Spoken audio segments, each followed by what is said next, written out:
My name is Liz Partsch, And I am Paul Rowley, and welcome to Farm and Dairy's Weekly Rundown. where we will be giving you a rundown of all of this week's top stories that will be appearing in our publication. Yes, we will. Well, Paul, would you like to kick us off? Oh, sure, I'd be glad. Be glad to. I was actually just telling so someone drove past this has nothing to do with anything. I'm just gonna mention it.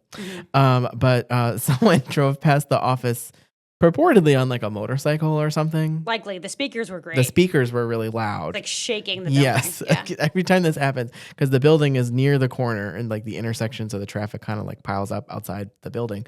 And they were playing. I didn't know who like the artist was behind this song, but the song and just when it hit me, somebody came around and then I played the funky music, white boy. Like that song. Great song. And so apparently it's from a band called Wild Cherry, which I would have not have gotten. Actually, a really good name too. It's a good name, yeah. I would not have gotten that right name, on trivia. I'm not Neither good at trivia. But anyway, and it was released in 1976. So there you go. Anyway, what did I do for this story? What am I going to talk to you about? Well, let me tell you. I'm going to talk to you about eggs. Okay, lots of eggs. In fact, hundreds of thousands of eggs. Ohio farmers and leaders of the Greater Cleveland Food Bank, which is in my backyard, basically. It's not really, but I live in Cleveland. They all gathered together on a bustling, and I really mean bustling, loading dock in the Greater Cleveland Food Bank on March 26th to highlight a major donation of eggs that was made in spite of both nationwide and global pressures that are currently roiling the industry. My headline, I don't know if it will be the one that actually goes to print, but it says something to the effect of the donation, and then as the industry is scrambled. Get it? Good one. Good one. So we'll see. We need a laugh track as like a right. Yeah, I don't think we button have one of over here. those. You're right. Yeah. Yeah. The eggs were donated as part of the Great American Egg Drive. So that's fun. A campaign led by the American Egg Board. And so this was really like when I was sitting, I wasn't sitting anywhere, I was standing, but where this took place on this loading dock, it was like these little like forklifts and then warehouse trucks and like all these things, and like they're all going by, and this facility is massive. They feed 404,000 people. At least they did like last year altogether in Cleveland. That's a lot of people across 6 counties. So that's really huge.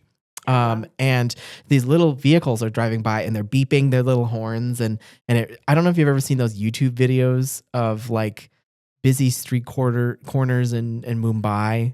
But it was like that. It was like the traffic in like those types of places where they're just like rolling around, like all these little vehicles are just moving around. So that's where the press conference that I attended took place. That was called at the behest of this donation. So the crews, as I was there, they unloaded just crate after crate, and there was far more than that they didn't unload from this 18-wheeler that carried about 218,000 eggs. That's about 18,000 dozen. So otherwise, Wow. A lot of quiches, a lot of sugar cookies, all that stuff. Half of the amount of eggs that were donated came from a farm called Weaver Eggs, and it's a family-owned farm in Versailles, Ohio.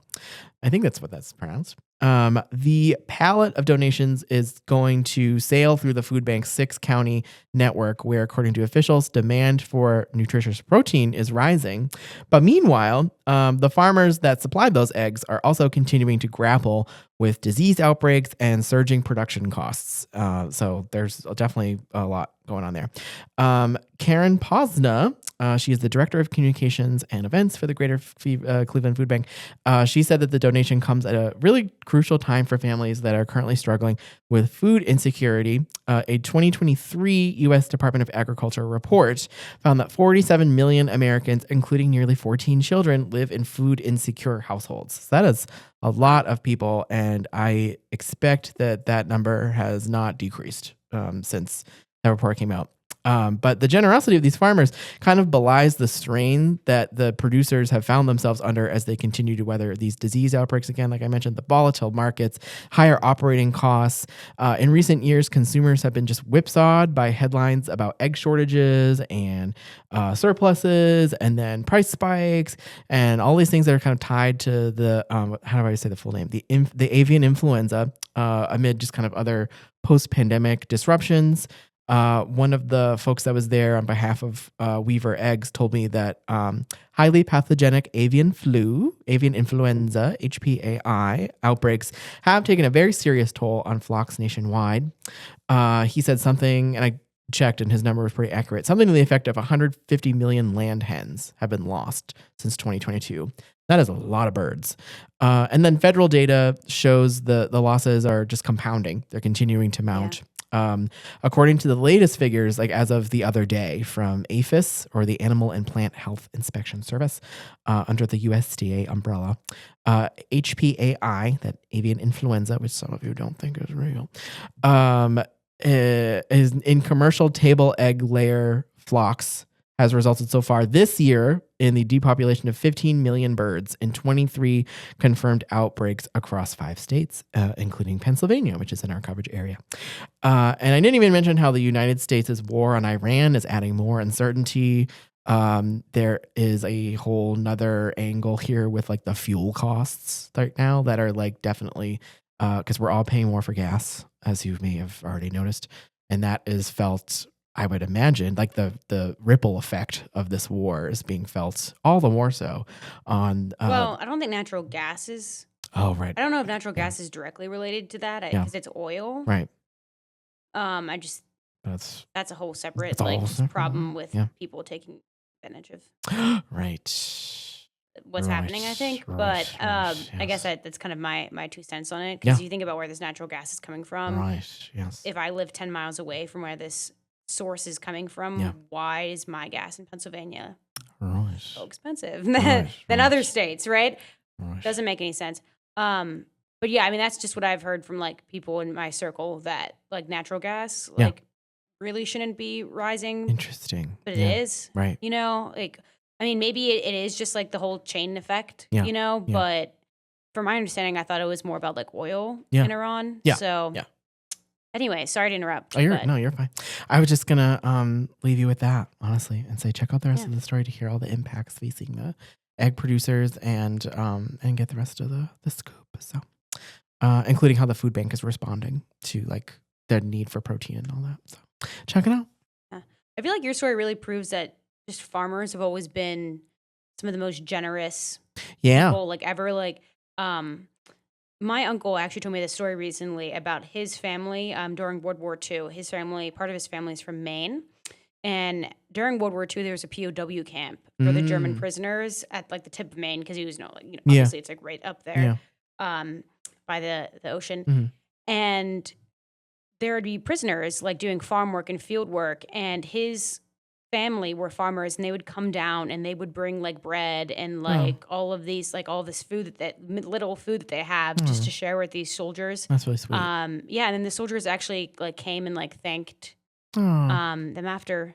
Wow. Yeah, the Germans came in and thanked them for doing that That's really nice. before they left. I don't know if I've told that story on the pod. I don't know. I don't recall it. Okay, good. Well, I'm glad I didn't repeat myself. But yeah. So I just feel like that's like another example of just like, I don't know, farmers have always just been so incredibly generous. Yeah. It feels. Yeah. So valid. Yeah. Yeah. That was the word of the day, I think. Generous or valid? Valid. Yeah, real. I feel like I've said that like 3 times today in response to different things. Yeah. #valid. Anyway. Cool. Well, Paul, one farm in Western Pennsylvania is dedicated to saving the Shire, guys. Oh, right. And it's not the one in the Lord of the Rings to upset all of you.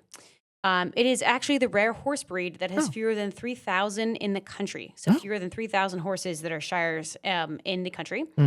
Greenlee Farms is run by Tom and Lisa Greenlee, who run a Shire horse breeding and education operation with the goal of preserving this rare breed.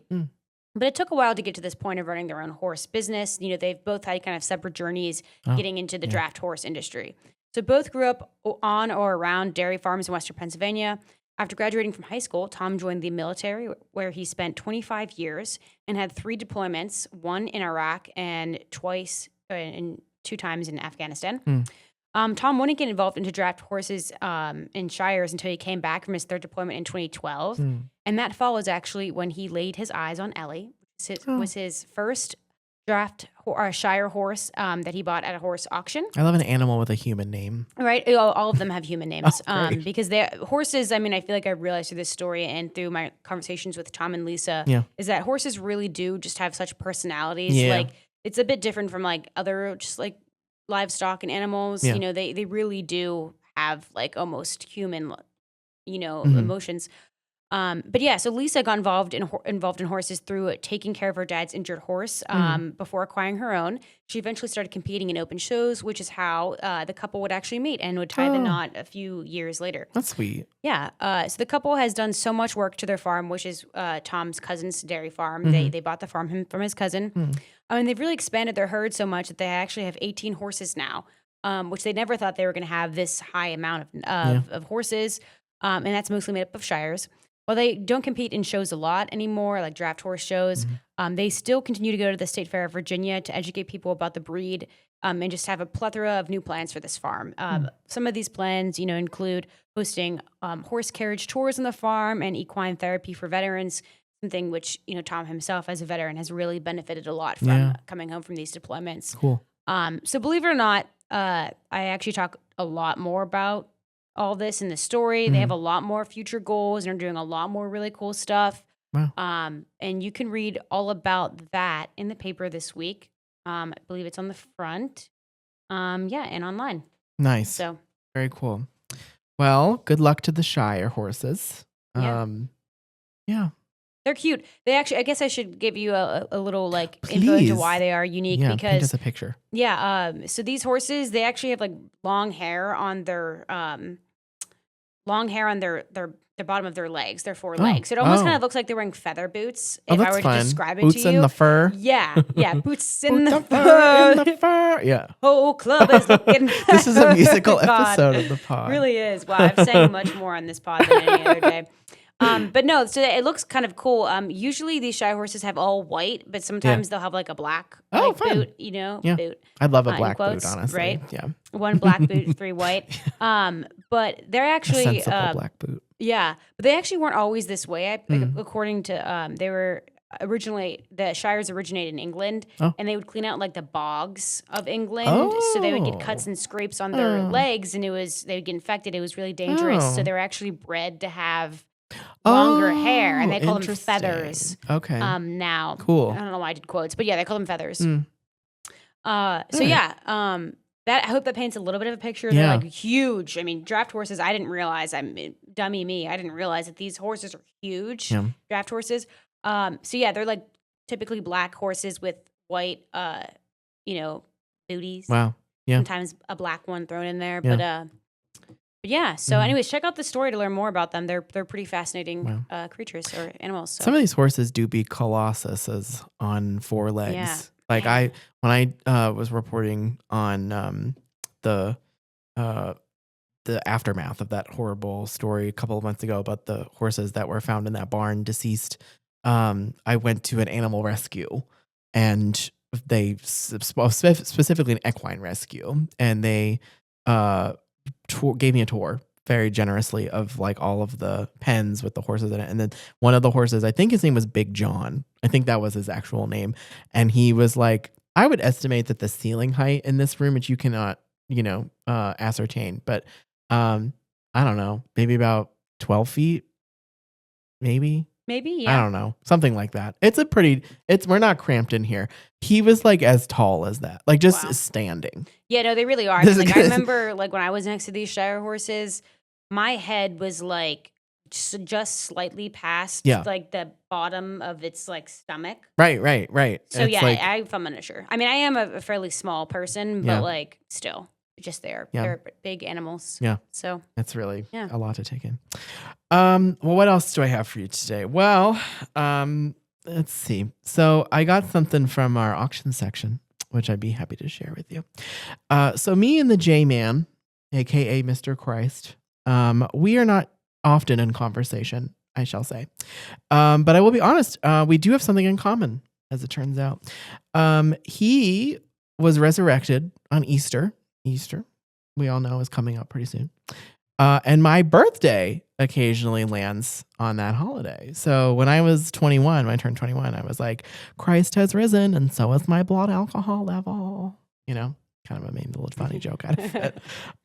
So this is a story about food and about Easter, and I believe that it comes to us by way of the publication, The Conversation. And so it is about hot cross buns.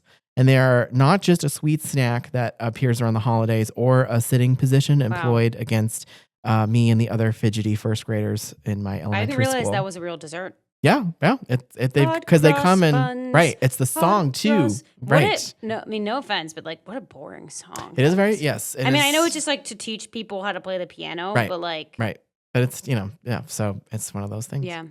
So yeah, it very much, is definitely a part of the culture, but you can get, there's a variety of them. Like they have, like, you can get ones with fruit and they have like the fruit inside and or you can get like a chocolate one. Like there's like all these different, so variations. A hot cross bun, could it just be like a cinnamon roll? I believe so. I don't think the rules just say like a cinnamon roll. So just like a baked roll. Yeah. But I guess a cinnamon roll is, a cinnamon. Yeah. But it's like it's just a baked roll. Basically. Right. Yeah. And they have that sounds good. Very much delicious. Love a roll. Yes, and they have quite a story too. So they carry centuries of storytelling. In fact, The Conversation tells us, from ancient gods to modern supermarkets, these sticky spiced buns have crossed many borders and beliefs. So basically, across thousands of years, people have baked all this extra stuff into their flour and their water. In ancient Greece, for example, round loaves marked with crosses honored the gods and may have symbolized the seasons or phases of the moon as it, as we spin through Earth or spin through space and the moon be spinning and all that. So that's cool. Jewish festival breads, pagan Saxon loaves for the spring goddess Erostre. And that is apparently where the name Easter is derived from, allegedly, I guess. As well as early Christian breads, all carried spiritual meaning long before like the modern hot crust buns that Liz was just singing about that we mostly know and maybe love. I honestly I'm more of a Danish guy. So like I'm just eating like those kinds of pastries, So this is, I have to say, I don't have a lot of like mileage under the hood with, you would think. Just take a look at me, but believe it or not, I don't eat a lot of hot cross buns. As Christianity spread, bakers marked loaves with a cross to show devotion, ward off evil, and eventually to mark the crucifixion of Mr. Jesus. By the Middle Ages and into early modern England, they started coming spiced, and they were tied to Good Friday. And people actually believed at the time that they had magical properties and that they could protect homes, heal illness, and bring good luck to the people who consumed them. So laws were actually enacted around their sale, and it was like restricted and kind of, so it was very interesting. So there's really cool details kind of about that aspect as well. And I love that stuff as it pertains to the hot cross buns. So anyway, very interesting auction cover we have and timely given our proximity to the holidays. So bring your appetite definitely to the auction cover this week and read more about this interesting tale of hot cross buns. Yeah. So. Wow. Now I feel like I want to make some hot cross buns for some good luck on Friday. Yes, I think it would be worth your while. Yeah. And and they hold a special meaning. So yeah. Yeah. Do you have any plans for Easter, Paul? Good question. I have so much to do. And no, probably not. I am turning a year older.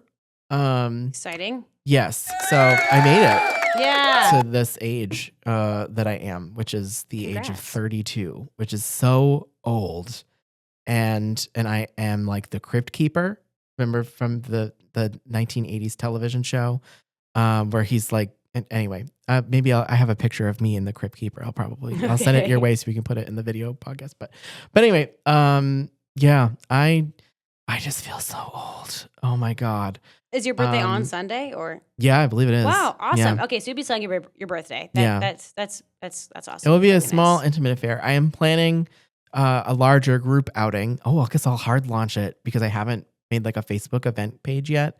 Hard launching this like Taylor Swift's last album on the podcast. But yes, I'm gonna have a bunch of pals, and we're gonna go to the museum where they're doing the and this is next month. I think on the 21st of May, and they're going to have, this is another Titanic mention, but they're having like the exhibit on all of the artifacts, I guess, that it has traveled to my neck of the woods. So I'm going to drag all of my friends there, and we're going to go and look at all that stuff because I really want to see it. So, Fun. That'd be fun. yeah. So that's, anyway, yeah, that's my Cool plan. But in the meantime, yeah, I'll just be like me quietly turning 32. So Yeah. Sometimes a quiet which is birthday. how it's meant to be. Sometimes a acknowledged. quiet birthday is a better birthday too. I think so. I think that's certainly fine. Yeah. Yeah. So Cool stuff. Yeah. Well, all right. I have another story for us, Paul. bring it. Back at it again this week with another data center story, guys. Ooh. You asked for it. What is? I wanted the rut row one, but Do we have one of those? Yeah, we have like a wait, right? Yeah. No, definitely not that one. Wait, I just did that one. No, a wrong fun one. No, definitely not that one. That is what I was looking for, guys. Yeah. Another data center story this week. I mean, as requested, the people want to know. The about people do want to data know it, so I centers. guess I should be applauding. Yeah, Yeah. it's important Anyway. information. However you feel about it, it could be both. Maybe Yeah. you feel both ways. Yeah. Clapping and rut rowing it. Right. Um, Rowing. like rut row Yeah. from like Scooby-Doo. Anyway, last week the Pennsylvania House passed House Bill 1834. Jesus. Nice. That would protect ratepayers from rising utility costs often attributed to data center development. It also directs the Pennsylvania Public Utilities Commission to review rates to ensure only data centers are paying for their energy needs. It's a pretty good thing, right? Mm-hmm. So this is one of many bills being pushed through by the state before the data center boom begins. There are 56 proposed hyperscale data centers in the state, and this is on top of already the traditional data centers that the state already hosts. Wow. The legislation also incentivizes clean energy construction like wind and solar, requiring that new data centers source at least 10% of their electricity from clean energy sources by 2027 and at least 32% by 2035. Okay. Yep. And then another part, these are just a few parts of the bill that it covers.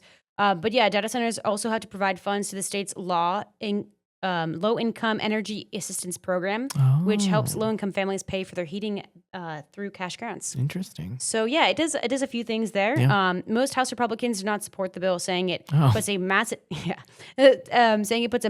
massive regulatory burden on some of the largest developers in the country, which could deter economic growth in the state. Okay. Environmental groups, however, applauded the effort, but did kind of emphasize the need for more regulations to protect consumers from other things that weren't addressed in the bill. Yeah.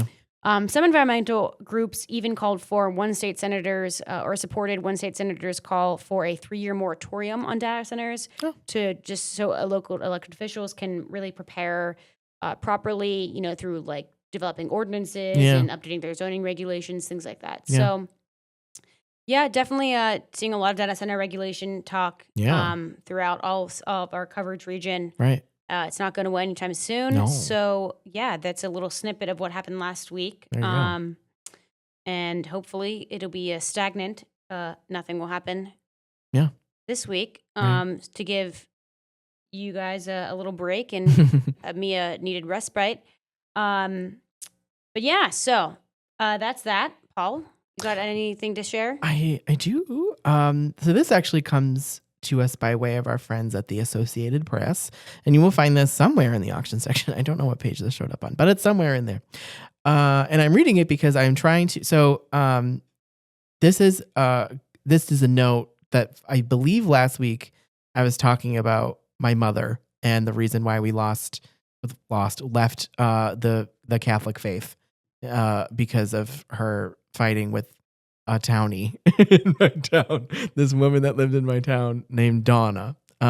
This is actually an addendum to that note really quickly because after we left Catholicism over a $25 late fee, we became Protestant, and we were Protestant for like several years, like for a while. We just did Protestantism, and then we did that for, I don't know, I would say probably about maybe 5, 6, 7 years, something like that. And then we left that church eventually because the priest who was beloved in the community, he actually died of cancer, which is very sad.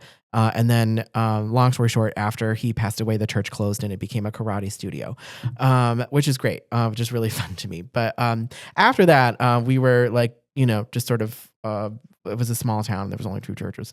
And so it was like, well, we can't show our faces back at, St. Thomas or whatever it was. So my mom decided that our new family religion was going to be this book that was featured on Oprah's book club. And it is called The Secret. And it is about the law of attraction and using like your mind powers to manifest something for something that you want. Like it's usually a material good, like if there's like, oh, I really want this new car, you have to imagine that you already own the car or that you're already driving the car, and like doing that will move heaven and earth to bring you this car somehow. It will bring it to you somehow, and you'll just be surprised at whatever pathway this car arrives in your driveway. However it gets there, but that's basically how it works. And it was an Oprah's book club moment. And so my mom was like, so anyway, for like we did that for a while. And I only mention all of this to preface is that I'm trying to use that method because I really want to go into like the underground of Cleveland. I really want to go in the sewers, the Pennywise of it all. I'm not even joking. I will bring the tales of the Cleveland Underground and the sewers to the readers of Farm and Dairy. Because I'm so interested.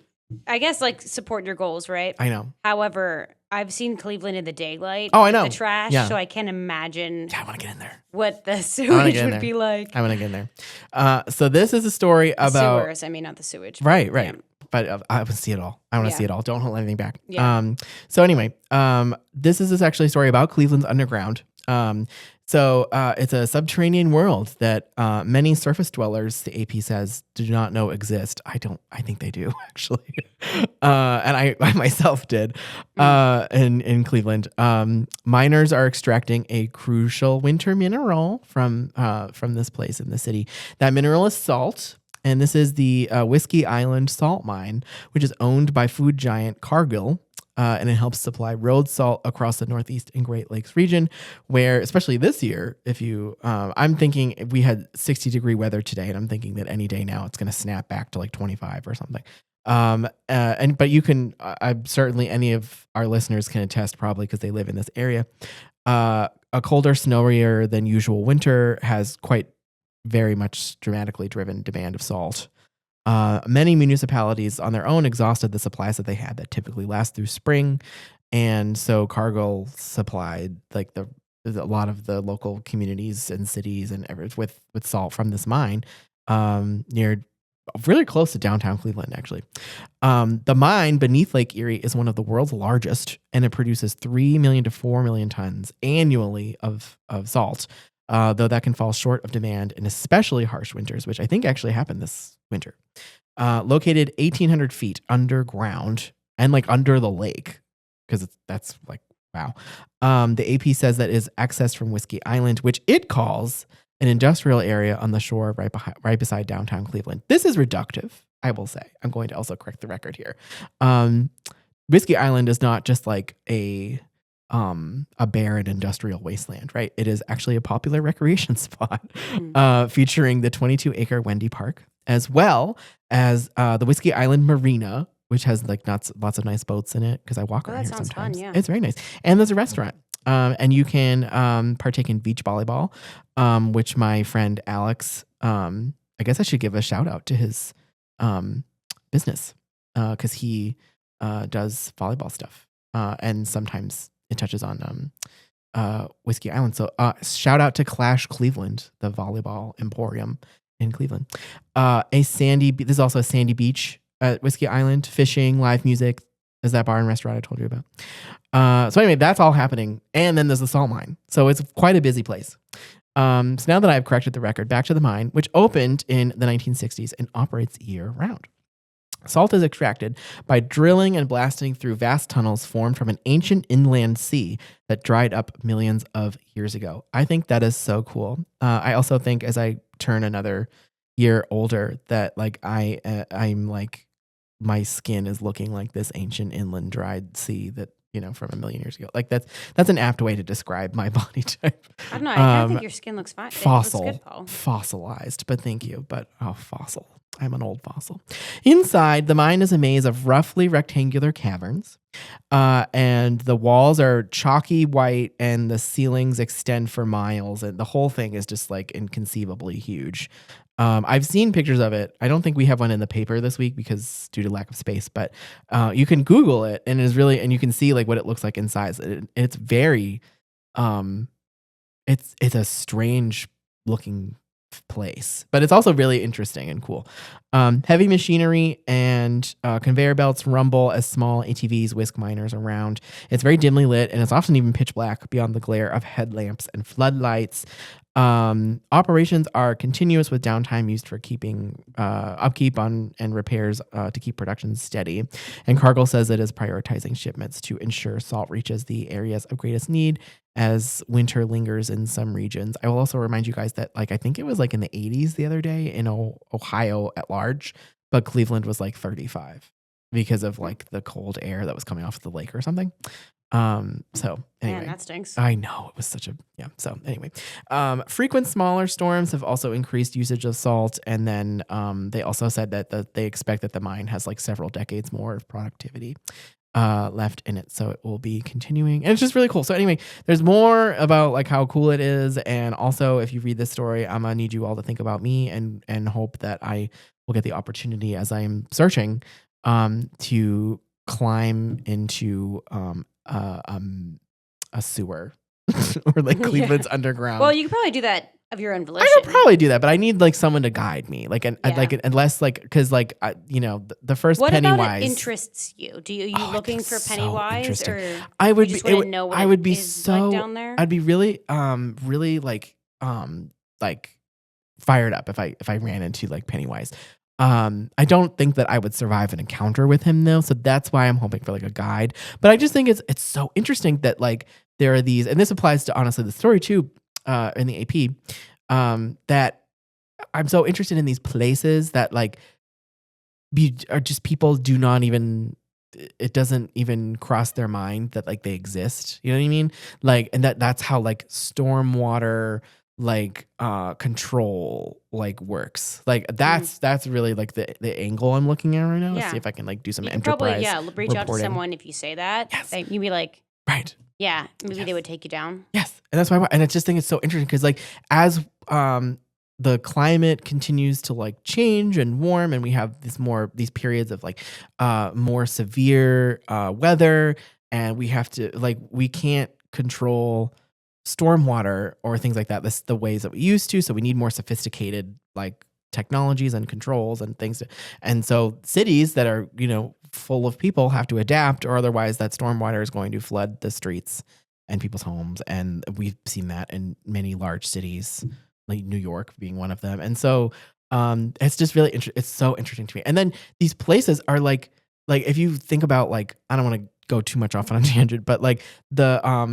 aqueducts in like the ancient Roman ones are just like so cool. Like, I don't know, I'm so interested in like the I don't want to say architecture, management, but or just like just like people, these places that are just like they've held society like in play and kept things like grounded and stable and order. Like they institute order where there otherwise wouldn't be any. And it's so much the engineering that these things require is so interesting to me. Yeah. Because underappreciated. Yes, absolutely. And meanwhile it's all happening just under your feet, and you're just like going about your life and remarking maybe on the amount of trash. How did you convert me to thinking that sewers were cool? Isn't it cool? I guess in a way. So interesting. Your pitch was very compelling, Paul, I will say. Thank you. Sewers are in, guys. Yes, sewers are so in. So yeah, that's what I got. Cool. All right. Well, that is our top stories for the week, guys. Indeed. And to read more, I'm going to ask you to head over to farmanddairy.com. Otherwise, you can find your local newsstand, which is going to contain one of our papers, and you should buy it and support us to continue bringing this news to you. Thank you. Yeah. And thanks for tuning in, and we will see you guys next week. Bye-bye for now.